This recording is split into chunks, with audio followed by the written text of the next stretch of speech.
A criança é um esportista. Te diria que tem crianças que estão envolvidas com esporte, as quais eu penso como esportistas. Aí pode ser na natação, pode ser no futebol, né? Porque no futebol você é um jogador, e na natação você seria um nadador, colocar dessa forma. Mas eu não percebo assim que faz muita diferença a gente entrar nessa categorização, ser atleta, ser esportista, porque o que importa mais é o que e de que forma essa iniciação esportiva, porque aí, sem dúvida, é uma iniciação esportiva, por isso que eu qualifico como esportistas, é o processo, né? O que, quanto, para quê, né? Com qual finalidade, como fazer, eu acho que são as questões mais centrais. Muito embora eu veja muito hoje, muito comumente divulgado, que a criança é um atleta. Eu não falo atleta porque, para mim, ainda não se constituiu isso como uma prática, até mesmo escolhida por elas, de forma definitiva na própria vida, na própria existência. O programa Esporte Sociedade é um projeto da Universidade de São Paulo que tem como objetivo formar um canal de análise social sobre esporte e interação com o público interessado nesse tema. O tema da entrevista de hoje é Crianças no Futebol. O entrevistado é o professor doutor da Universidade Estadual de Londrina, Wilton Carlos de Santana. O entrevistador é o professor doutor da Universidade de Ribeirão Preto e pesquisador de pós-doutorado na Escola de Educação Física e Esporte de Ribeirão Preto, da Universidade de São Paulo, Cristiano Strebe Ricci. Este é o canal Sociologia do Esporte ao Público, parte do projeto Universidade e Comunidade em Diálogo, promovido pelo Grupo de Pesquisas em Aspectos Culturais e Pedagógicos do Esporte, o GPESP, vinculado à Escola de Educação Física e Esporte da USP de Ribeirão Preto. Este projeto é financiado pela PUB. Eu sou Cristiano Strebe Ricci, docente do curso de Educação Física da Universidade de Ribeirão Preto e pesquisador de pós-doutorado da Escola de Educação Física e Esporte de Ribeirão Preto, USP. O tema da nossa entrevista de hoje é Crianças no Futebol, dilemas entre o sonho e o choro. Nosso convidado é o professor Dr. Wilton Carlos Santana, que é professor da Universidade Estadual de Londrina, onde também fez a sua graduação e seu mestrado. O Wilton é doutor pela FEF, Unicamp, e também tem uma inter-relação entre os aspectos teóricos e práticos do esporte como poucos, pois é ex-jogador de futebol, tem larga experiência como treinador de futsal, com passagens em clubes como Corinthians, Seleção Brasileira e grandes clubes de futebol também, como o Clube Atlético Paranaense. Wilton também é autor de diversos livros sobre o processo de ensino-aprendizagem esportivo, especialmente direcionados ao futsal. É autor do Manual de Futsal da Conmebol e ministra cursos e palestras sobre várias temáticas ligadas ao ensino do futebol e do futsal. Professor, seja muito bem-vindo, é uma honra tê-lo aqui conosco.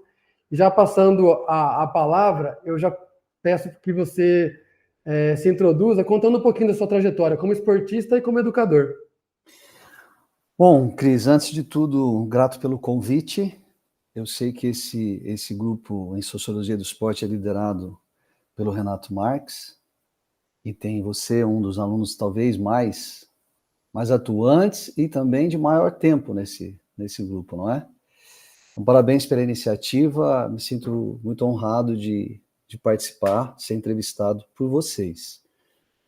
Cris, eu sou uma pessoa que estou com 56 anos, então as crianças, na década que eu fui criança, aprendiam a jogar bola na rua. Então a minha iniciação no futebol ela se dá num contexto de literal de rua. Literal de rua. Eu estou falando aí entre década de 70 e começo de 80, entre 75, eu tinha 6 anos, e 81, que eu já estava entrando com 12 anos, esse contexto foi permeado de rua. E na rua você sabe como é, nós jogamos com quem tem, jogamos com gente mais nova, gente mais velha. E além disso, eu me lembro muito bem assim de que sozinho eu fazia muitas brincadeiras de bola. Não havia uma concorrência, né? Você tinha alguns poucos horários que você assistia à TV, eram aqueles horários ali um pouco antes do almoço, no final de tarde, que tinha os desenhos da época, Então nós passávamos, quando não estava na escola, nós passávamos muito tempo com a brincadeira predileta. E a minha brincadeira predileta era o futebol, era a bola.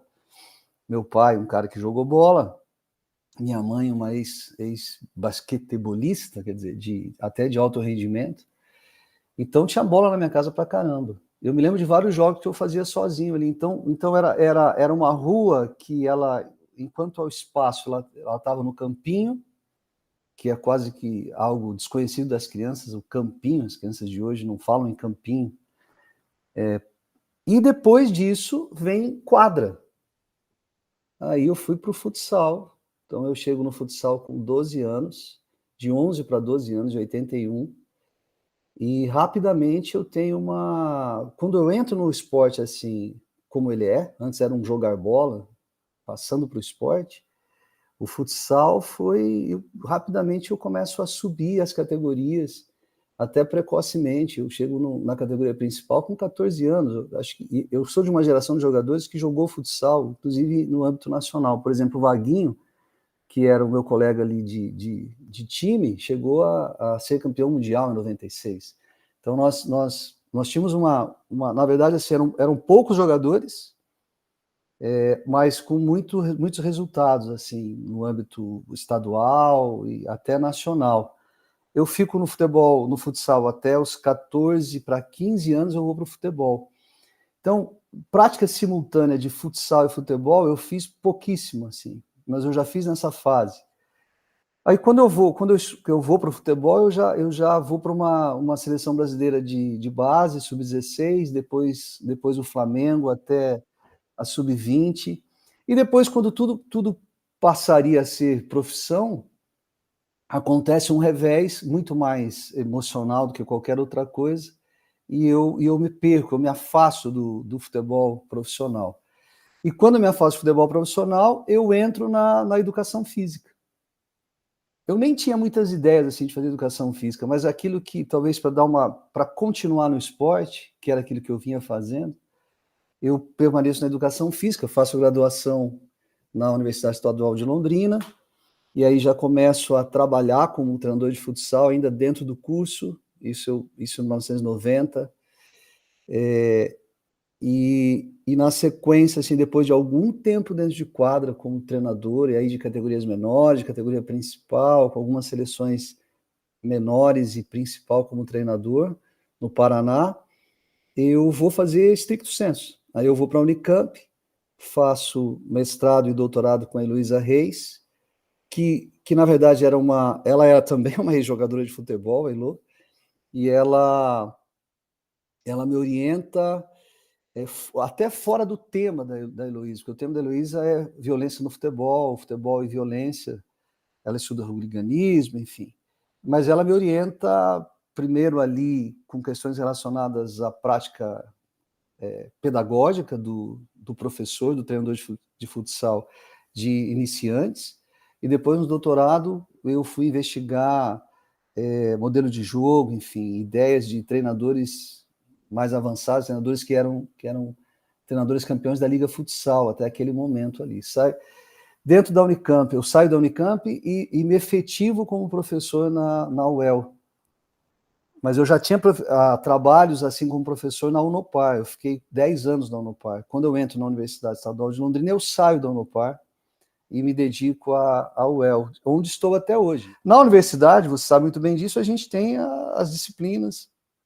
Eu tenho um projeto de extensão, do qual gosto muito, já faz 13 anos, que é uma prática de futsal e de futebol, nessa faixa etária entre 6 e 11 anos de idade, uma formação inicial para essas crianças e uma formação inicial também para os estudantes, treinadores. Então, é um espaço de exercitação ali, de simulação do que vem pela frente, pedagógica. E uma vez estando nesse meio, né, que você falou aí de treinador, de ter passagens ali pelo Corinthians, sub-20, principal, depois pelo Atlético Paranaense, eu também fui treinador de futebol do PSTC por 5 anos, isso no começo da minha carreira. A gente começa a, mais para frente, eu digo desde 2014, então completando uns 10 anos, atuando diretamente com a formação do treinador. Isso primeiro foi na Confederação Brasileira de Futsal, depois na Confederação Brasileira de Futebol, até agora, atualmente, pela Conmebol. Isso é um trabalho muito interessante, porque a gente viaja para países vizinhos e você tem uma ideia do momento que os treinadores estão nesses países, na sua formação.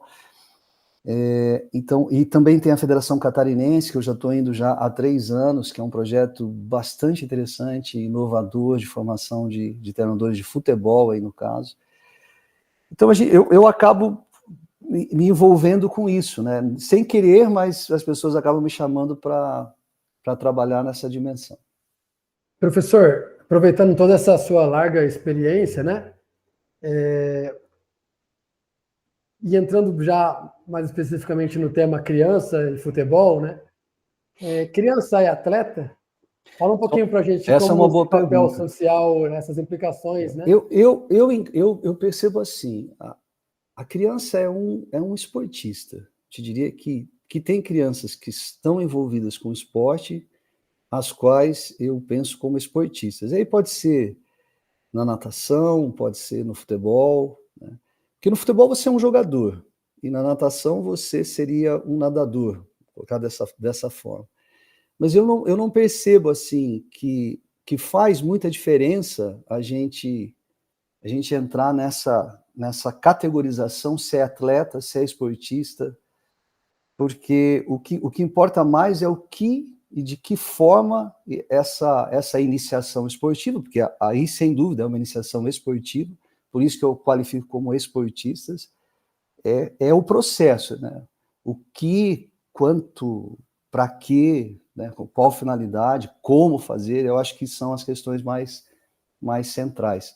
Muito embora eu veja muito hoje, muito comumente divulgado, que a criança é um atleta. Eu não falo atleta porque, para mim, ainda não se constituiu isso como uma prática, até mesmo escolhida por elas, de forma definitiva na própria vida, na própria existência. Prof, aproveitando esse gancho que você coloca sobre o processo, né? Como você analisa o processo contemporâneo, né, na formação de crianças e adolescentes dentro do futebol? Podemos até fazer, de repente, uma relação histórica, né, de como você observava aí desde quando era o praticante, né, e depois como professor, treinador, e agora, enfim, ministrando curso também para professores que estão formando essa nova geração de crianças esportistas, adolescentes esportistas. É um processo distinto, né? Se nós pensássemos retrospectivamente, olhando para trás, penso que como eu falei assim, quando eu fui criança, nós tínhamos poucos treinadores, no sentido que nós entendemos hoje, um sujeito com alguma formação específica, acadêmica, licenciado, hoje tem as licenças de futsal e de futebol.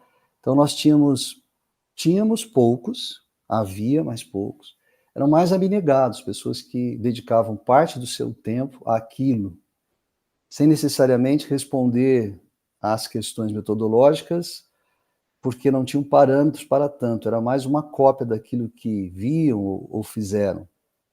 Percebo que na evolução as coisas vão mudando.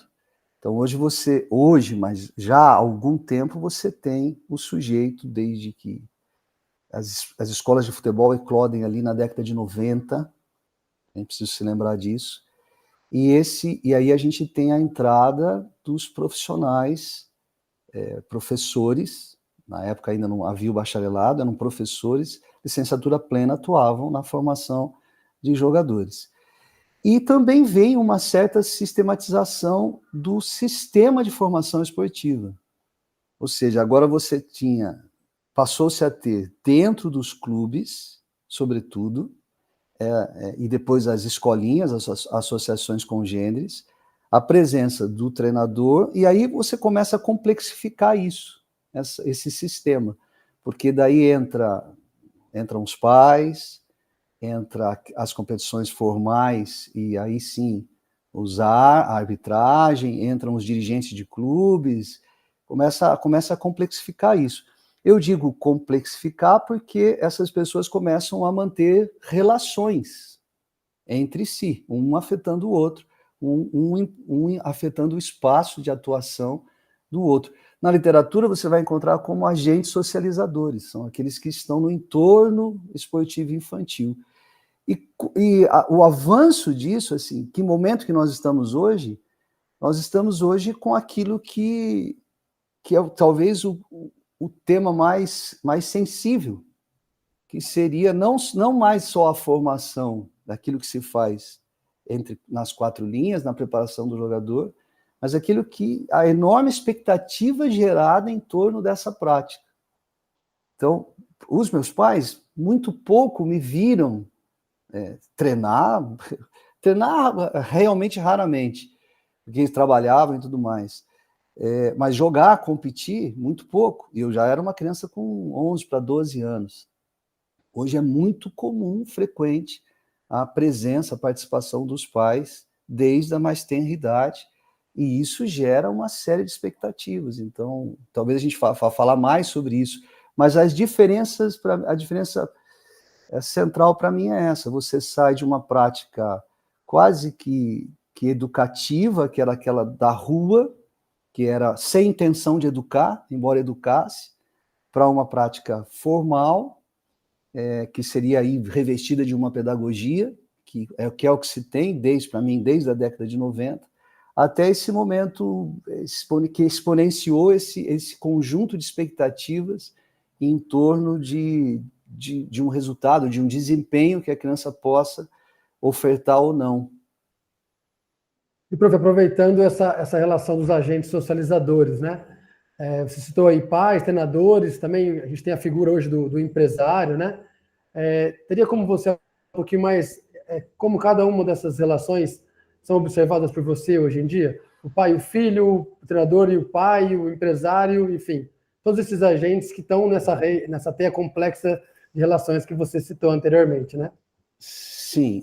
Então, você lembrou, veja como é emblemático. Na década de 90, em 96, eu escrevo o meu primeiro livro, Futsal, Metodologia da Participação.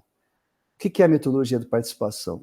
Ela já tinha, na época eu tive a sensibilidade de perceber, porque era um dos agentes socializadores. Então, quem estava ao meu lado? Tinha ali um pouco de mídia, um pouco de dirigente esportivo, um conjunto de pais, mas professores, colegas, mas não tinha a figura do agente. Não tinha essa figura de alguém que, naquela fase, entre os 6 e os 11 anos de idade, entre os 6 e os 14 anos de idade, era um sujeito que de alguma forma, ele indicava caminhos ou ele supervisionava a carreira de uma possível criança. Então, eu entendo que as nossas preocupações eram, sobretudo, Cris, metodológicas. Sobretudo metodológicas. Era como fazer, né? Como ser do conhecimento profissional do treinador, conhecimento pedagógico do treinador. E esse treinador, ele lidava com algum tipo, em alguma medida, de pressão, de expectativa de pais. Mas te diria que, comparativamente, não é possível dizer que era a mesma coisa.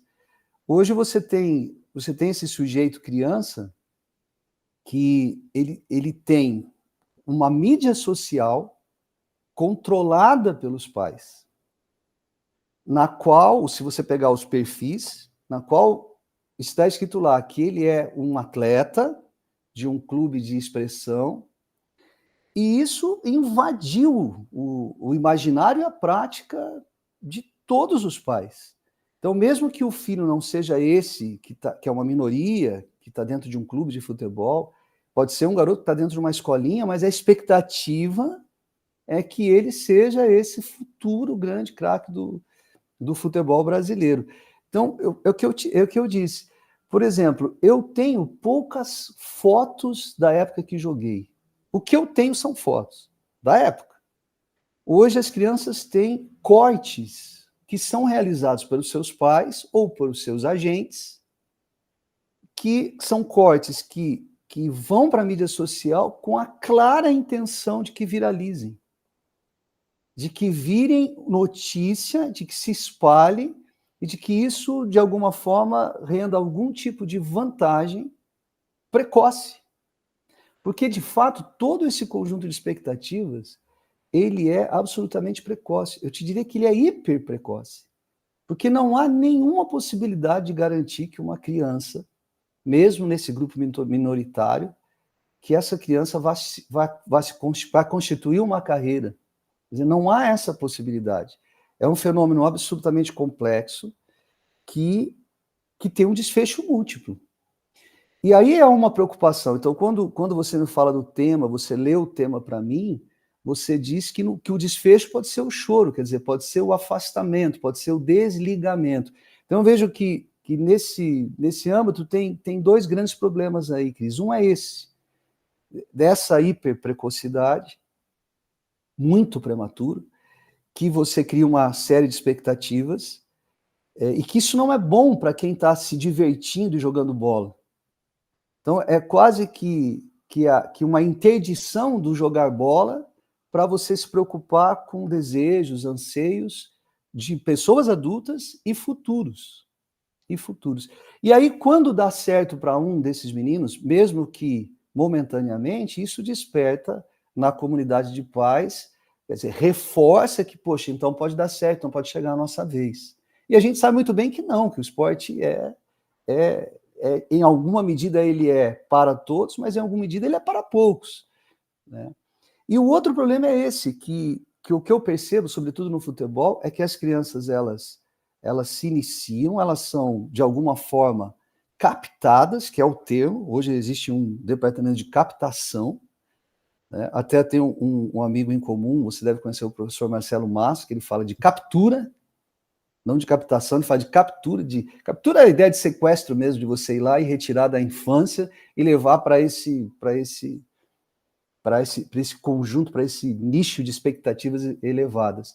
E o problema é esse, que a criança, isso é muito comum, a criança ela é captada por um clube, ela começa o seu jogar dentro do clube, dentro das expectativas, então, eu te diria que maiores, e logo depois, com pouco tempo depois, isso é muito comum, 6 meses depois, 1 ano depois, ela é dispensada. Então, o que eu estou te dizendo é que não há tempo para treinar, não há tempo para se desenvolver, porque o clube, de modo geral, está sempre atrás de um próximo que é melhor que aquele que está. Então, como não cabe todo mundo na foto, alguém vai ter que sair para alguém entrar. Então, você entra com aquelas expectativas exageradas, em muitos casos, os pais saem dos seus estados, avançam para outros estados, largam os seus empregos e procuram outros empregos. Quer dizer, há uma mudança na estrutura da família, no modo de operar da família, em virtude dessa ideia de querer um rendimento, uma carreira para esse filho, e logo na sequência o menino é liberado. E aí eu penso que as pesquisas precisavam saber o que esses pais têm feito a partir disso, desse curto espaço de tempo, dessa expectativa enorme, dessa frustração, ainda que seja momentânea. Então é muito comum você pegar assim um estereótipo de que o garoto no perfil social está dizendo assim que ele está agradecendo o clube, que ele está se desligando do clube, que ele está atrás de novos desafios. Aí você olha lá, tem 8, tem 9, tem 10 anos de idade, né? E é um terreno muito minado, porque você não pode sequer alojar uma criança nessa faixa etária. O primeiro contrato de formação no futebol é com 14 anos. Então, há mazelas por detrás disso. Há, de alguma forma, para viabilizar isso, o rompimento com o que a própria Constituição, a própria lei disso demanda, que os jogadores não podem ser alojados. Então, eles não são alojados no clube, mas eles são alojados muito próximos do clube, e aí você acaba terceirizando a educação do seu filho, quando os pais não podem acompanhar, para outras figuras, para a figura da, entre aspas, a mãe social, por exemplo. Isso até me chama a atenção. Agora, no final de semana, eu estive com o João Freire e o Alcides no Simpósio Nacional de Futebol de Rua. E lá o João, sempre habilmente, ele levanta uma discussão acerca da adultização precoce, que a gente acabou de ver a denúncia do Felca, E essa adultização precoce, ela sempre teve no futebol, ela tá escancarada no futebol. Quer dizer, em alguma medida, essa criança, ela está provendo, ela está gerando a provisão mesmo de alguns pais. Quer dizer, ela passou a ser a mantenedora de uma série de expectativas financeiras sobre esses pais. Então, a criança, ela é adultizada precocemente em virtude dos desejos alheios, desejos de terceiros, desejos dos adultos. Então, existe o assédio sobre as crianças, existe a produção de cortes sobre as crianças. As crianças, em alguma medida, elas são alvo dessas iniciativas do adulto. Então, é muito complexo esse cenário. Prof, tem um conceito burgesiano, né, que fala sobre violência simbólica, né? E, assim, remetendo também às nossas experiências anteriores, as conversas que a gente tem e observa ainda hoje, né, na formação dos jovens atletas, enfim, jogadores, né? A violência simbólica, ela se manifesta de uma maneira muito sutil, né? E aquela coisa assim, tipo, se você não fizer isso, o outro faz, né? Se você não se submeter a isso, né? Se o pai não fizer o corte, né? Não tiver o personal soccer, não treinar 10 vezes por semana, com 3 vezes no clube, 2 na escolinha de futsal, mais 2 com o personal lá no condomínio, ou seja, lá onde for, talvez você não esteja cumprindo com o que tem que ser feito, e aí a seu alcance do resultado responsabiliza muito, assim, né? A família, ou a criança, né? E aí esse processo de violência simbólica que também favorece a esse modelo de reprodução e também a abusos, né? Porque você se sujeita a tal coisa, porque se você não fizer, outro vai fazer, e aí gera essa expectativa. Enfim, como você observa essa relação? Recentemente, eu participei de uma banca de doutorado, Daniel Geraldi, e ele teve uma... Para mim, é a respeito dessas expectativas parentais. E ele acompanhou 9 famílias por algum tempo, ali, e verificando as expectativas em relação ao que as crianças fazem. Rapaz, a coisa é assim... Por isso que eu te digo que é uma hiperespecialização. É uma violência. É uma violência. Como você disse, relatado pelos próprios pais, tem crianças que têm 10 estímulos por semana, que jogam futebol e jogam futsal, que tem um personal, para um treinamento funcional, que tem uma psicóloga, que tem um nutricionista. Então, virou realmente um staff em torno dessa criança. E que ela compete, joga nos finais de semana 2, 3 jogos. Porque ela compete o futsal, ela compete o futebol. Então, sem dúvida, a gente entrou num processo de profissionalização precoce. Quando você me fala da violência simbólica, e para mim explícita, é uma violência explícita, mas é sutil também, porque leva outras pessoas a estar ali, e está em jogo, está subentendido. Você observa um exemplo assim, prático. Há pouco tempo, eu recebi o nosso projeto. Para algumas crianças, eles treinam 2 vezes futsal e 1 vez futebol. Nessa turma de crianças que treinam 2 vezes futsal e 1 vez futebol, que já está numa ótima medida, 3 vezes por semana, e uma competição sazonal, mais um jogo que ele vai jogar um período.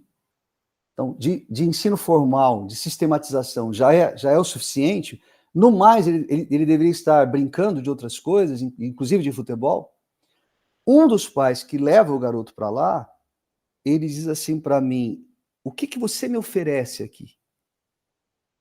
Eu digo: 2 treinos de futsal, 1 treino de futebol, nos finais de semana, de forma sazonal, não é durante o ano todo, por um período, nós jogamos um torneio de iniciantes, que o seu filho ele vai jogar dos 3 tempos, ao menos 1 tempo, mas ele não vai jogar os 3 tempos. Pode até voltar no terceiro tempo. Ou seja, a gente participa de uma competição que se encaixa com nossa ideia metodológica, nossa proposta pedagógica. E eu te ofereço assim, treinos compatíveis para a faixa etária, porque os senadores são estudantes, mas recebem formação pedagógica contínua. que o seu filho estará num ambiente seguro, em virtude dessa formação pedagógica, que nós vamos disputar os jogos para vencer, mas que o resultado ele é secundário e que o processo de desenvolvimento ele é o que importa, é o que está em jogo. Eu perdi, o garoto foi embora. Então, isso não interessa. Percebe? E o que interessa, então? Outra coisa, que vai ao encontro do que você falou, da violência simbólica, e que nós oferecemos outra coisa. Então, voltando a falar do Marcelo Massa, é uma corrida isso. Se acelerou. Se você lê Sociedade do Cansaço, do Byung-Chul Han, você vai entender muito bem isso. As pessoas estão aceleradas, é para ontem. Viraram os próprios senhores, os próprios opressores de si mesmos, porque precisam produzir. E, por exemplo, desse projeto que eu te falei, e não que isso seja orgulho para ninguém, para mim até não deveria ter acontecido, mas acontece, saem jogadores precocemente. Então, um menino que se destacou ali um pouco mais, a família ela leva ele para o Rio. Ele é um menino hoje que está nas categorias de base do Flamengo, ele só tem 9 anos, ele já está há 1 ano lá. E eu não sou aqui estraga prazeres, eu sei que a família está vivendo esse processo com alegria. Né? Mas para mim sempre é um ponto de interrogação. Eu fui jogador do Flamengo, mas eu tinha 15 anos quando eu saí da minha casa. Ele saiu com 8 para 9. Felizmente saiu com os pais. Mas o efeito de um menino como esse, ele sair precocemente, ele vale para os pais muito mais do que qualquer orientação pedagógica que você dê em sentido contrário. Vale mais do que eu, que sou doutor em educação física, falo, estou dentro de uma universidade, falo, vale mais do que um pediatra, um médico fala, vale mais do que um assistente social fala, vale muito mais. Porque esse menino, ele atingiu exatamente aquilo que todos os pais, ou pelo menos grande parte dos pais, que têm filhos que estão no futebol, pretendem ou anseiam. Continue nos seguindo para a parte 2. Se você tem alguma sugestão de tema para a próxima entrevista, por favor acesse o link do formulário na descrição do vídeo. Será um prazer contar com sua participação.